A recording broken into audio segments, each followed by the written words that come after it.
Hi friends, welcome to cine family two. TV serial actors Mukesh Gowda and Raksha Gowda వీరిద్దరూ ప్రముఖ star మా ఛానల్లో ప్రసారమవుతున్న గుప్పెడంత మనసు సీరియల్లో హీరో హీరోయిన్ రిషి వసుధర క్యారెక్టర్లో నటిస్తూ తమదైన స్టైల్లో ప్రేక్షకులను బాగా అలరిస్తూ మంచి జోడీగా గుర్తింపు పొందారు.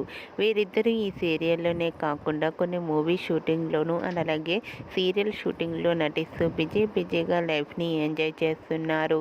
అయితే రీసెంట్గా Guppedantha Manasu serial hero heroine Rishi Vasudhara shooting location latest ఫొటోస్ను షేర్ చేశారు. ఆ ఫొటోస్లో రిషి వసుధర షూటింగ్లో పాల్గొంటూ చాలా బిజీగా కనిపించారు. ఆ ఫొటోస్ చూసిన వారంతా క్యూట్ అండ్ లవ్లీ కపుల్ అంటూ కామెంట్స్ పెడుతున్నారు. మీకు కూడా Rishi Vasudhara shooting location latest photos మీకు నచ్చినట్లయితే మీ అభిప్రాయాన్ని మీ కామెంట్ రూపంలో తెలియజేస్తూ లైక్ చేయండి, షేర్ చేయండి. మరిన్ని ఇంట్రెస్టింగ్ అండ్ లేటెస్ట్ అప్డేట్స్ కోసం మా సినీ ఫ్యామిలీ టూ ఛానల్ని సబ్స్క్రైబ్ చేసుకోండి.